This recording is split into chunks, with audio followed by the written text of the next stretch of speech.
Aqui estamos para continuarmos a leitura do livro Voltei, do irmão Jacó, escrito por Chico Xavier, em sua psicografia.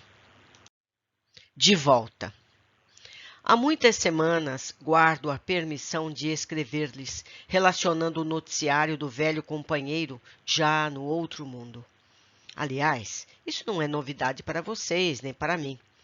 Quando se me esvaía a resistência orgânica, formei o projeto de endereçar-lhes um correio de amigo, logo que a morte me arrebatasse. O espiritismo fora para mim não só simples crença religiosa, tornara-se o clima constante em que minha alma respirava, constituía elemento integrante do meu próprio ser.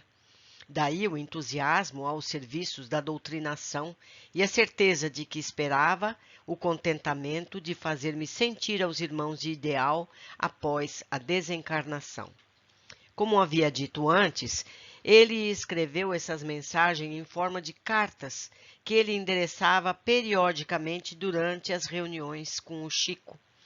Então nós veremos vários trechos curtos. Continuando. Dificuldade no intercâmbio. Mas o serviço não é tão fácil quando parece à primeira vista. Podemos certamente visitar amigos, influenciá-los, todavia, para isso, copiamos o esforço dos profissionais de telepatia. Emitimos o pensamento, gastando a potência mental em dose alta. E se a pessoa avisada se mostra sensível, então é possível transmitir-lhe ideias com relativa facilidade. Por vezes, a deficiência do receptor, aliada às múltiplas ondas que o cercam, impede a consumação de nossos propósitos. Se o instrumento de intercâmbio permanece absorto nas preocupações da luta comum, é difícil estabelecer a preponderância dos nossos desejos. A mente humana atrai ondas de força, que variam de acordo com as emissões que lhe caracterizam as atividades. No aparelho mediúnico, esse fenômeno é mais vivo, pela sensibilidade que lhe marca as faculdades registradoras. O médium projeta energias em busca do nosso campo de ação e recebe-as de nossa esfera com intensidade indescritível. Calculam, pois, os obstáculos naturais que nos cerceiam as intenções.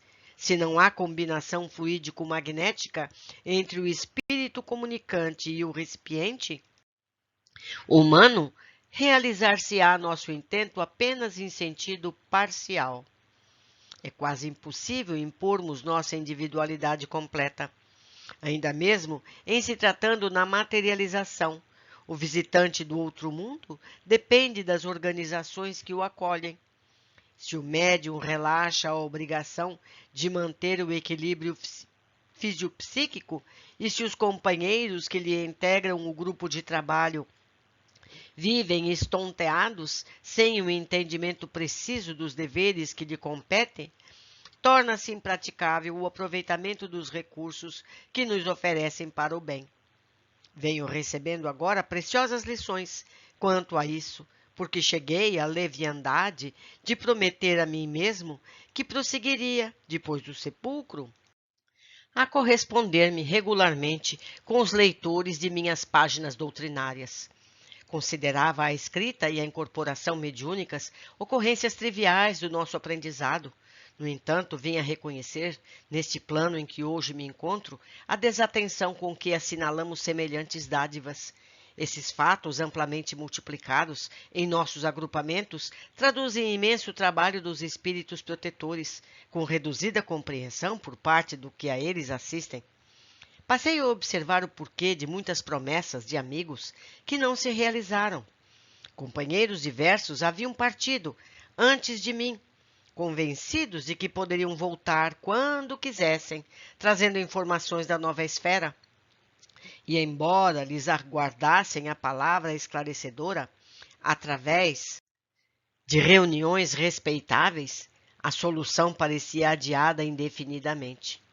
O homem encarnado é tido em nossos círculos por arrendatário das possibilidades terrestres e, de modo algum, podemos absorver-lhe a autoridade e a direção da experiência física, tanto quanto não lhe será possível determinar na zona de trabalho que nos é própria. Em vista disso, por mais que desejemos, somos obrigados a depender de vocês em nossas comunicações e interferências. Os amigos da vida superior necessitam da cooperação elevada para que se manifestem nas obras de amor e fé na mesma proporção em que as entidades votadas ao mal reclamam concurso de baixa espécie das criaturas perversas ou ignorantes no cenário carnal. Verifica-se a mesma disposição em nossa zona de serviço. Vocês conseguirão isso ou aquilo em nosso ambiente, dependendo, porém, das entidades que puderem mobilizar. Certo, amigos? Então a gente acha que o nosso ente querido falece do lado de lá, pode na semana seguinte mandar mensagens. Nós vamos ver por esse livro do Frederico, que assina como irmão Jacó, quantas coisas ele teve que passar antes de poder chegar a um centro espírita e mandar essas mensagens. E quais são essas dificuldades para mandar essa mensagem? Não é assim, não, como chegar no correio e remeter um bilhete, não é? Vamos continuar, então. A próxima carta do irmão Jacó. Ponderações necessárias. Retomando a mim mesmo, após desvencilhar-me do corpo grosseiro, a preocupação de voltar ao reino dos amigos era o meu anseio de cada minuto. Habituara-me, na existência última, fértil de trabalho e intensamento vivido, a concretizar os menores desejos em nos referindo à luta exterior. O homem prático que se mantém no corpo terrestre por mais de 50 anos acostuma-se a ser invariavelmente obedecido. Isso cria enormes prejuízos para ele, por enclausurar-se instintivamente em roda viciosa de preconceitos nocivos que se lhe cristalizam vagarosamente na organização mental. Os melindres passam a torturá-lo. Conveniência é interpretada por desrespeito, a prudência por ingratidão. Quase me considerei ofendido quando os benfeitores espirituais me cortaram a probabilidade do retorno apressado. Afinal, pensava de mim para comigo, o que pretendia não era de maneira nenhuma a admiração alheia, nem tencionava aproveitar o ensejo para a propaganda de meu nome. Interessava-me, sim, a prova da sobrevivência. Para tanto, se me fosse possível, tocaria um clarim mais alto que uma sirene festiva. Amigos delicados, porém, fizeram-me saber que o ruído no âmbito da espiritualidade é tão prejudicial quanto o barulho intempestivo da vida pública. E depois de ouvir longa série de ponderações, a me rearticularem os propósitos desordenados, entendi, graças a Deus, que minhas investidas se filiava à pura ingenuidade. E em cada cartinha, Frederico Figner, assinando o irmão Jacó, vai nos ensinando o dia a dia dessas almas que desencarnam e pensam que pode imediatamente se manifestarem na Terra. Isso ele está escrevendo depois de muito tempo depois de desencarnado, não é? Nós vamos ver mais adiante. Seguindo, próxima cartinha. Primeiras visitas. As primeiras visitas que efetuei junto aos núcleos doutrinários verificaram-se justamente no Rio. Minha atual situação, contudo, era muitíssimo reduzida. Quando no corpo, identificava somente reduzida região de trabalho. Acompanhado de amigos que me conduziam solícitos, reparava agora no mundo novo, de aspecto intraduzível. As casas espiritistas, em função de estudo e socorro, eram verdadeiras colmeias de entidades desencarnadas, algumas em serviço de benemerência evangélica, outras, em número imenso, vinham à cata de alívio e esclarecimento, a lembrar-nos multidões de acidentados às portas dos hospitais de emergência. O volume das obrigações agigantou-se aos meus olhos.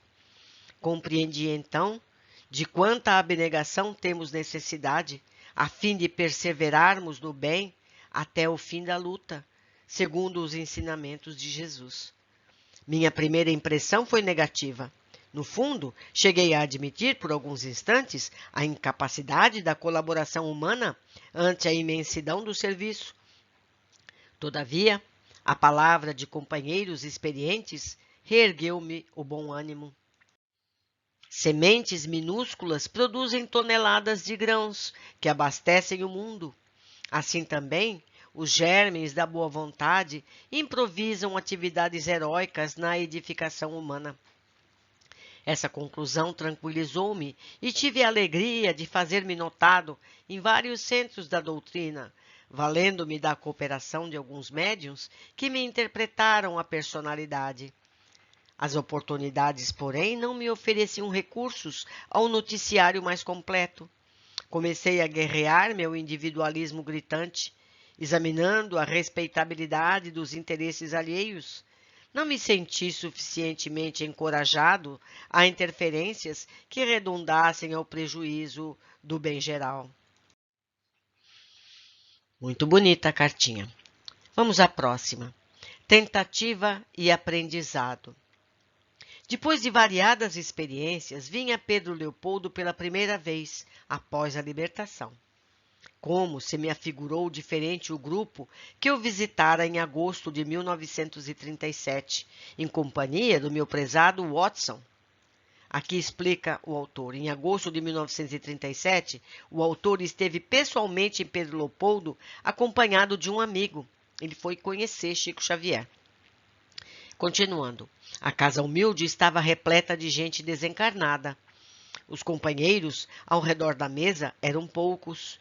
Não excedia de 20 o número de pessoas no recinto. As paredes como se desmaterializavam, dando lugar a vasto ajuntamento de almas necessitadas, que o orientador da casa, com a colaboração de muitos trabalhadores, procurava socorrer com a palavra evangélica. Encontrei ladeando 3 irmãos, recebendo abraços acolhedores. Notando os cuidados do dirigente, prevendo as particularidades da reunião, recordei os espíritos controladores a que se referem comumente nossos companheiros da Inglaterra. Estávamos perante equilibrado diretor espiritual. Todas as experiências e realizações da noite permaneciam programadas. Incontáveis fios de substância escura partiam, como riscos móveis das entidades perturbadas e sofredoras, tentando atingir os componentes da pequena assembleia de encarnados. Mas, sob a supervisão do mentor do grupo, fez-se belo traço de luz em torno do quadrado a que vocês se acolhiam. Traço esse que atraía as emanações plúmbeas, de púmblea cor, extinguindo-as. Explicou-me um amigo que as pessoas angustiadas, sem o corpo físico, projetam escuros apelos, filhos da tristeza e da revolta, nas casas de fraternidade cristã em que se improvisam tarefas de auxílio. Enquanto vocês oravam e atendiam às solicitações entre os 2 mundos, observei que trabalhadores espirituais extraíam, de alguns elementos da reunião, grande cópia de energias fluídicas, aproveitando-as na materialização de benefícios para os desencarnados em condições dolorosas. Não pude analisar toda a extensão do serviço que aí se processava, mas estabeleceu-me, dedicado companheiro, que em todas as sessões de fé religiosa, consagradas ao bem próximo, os cooperadores dispostos a auxiliar com alegria, são aproveitados pelos mensageiros dos planos superiores, que retiram deles os recursos magnéticos de Richemba batizou por forças ódicas, convertendo-os em utilidades preciosas para as entidades dementes e suplicantes.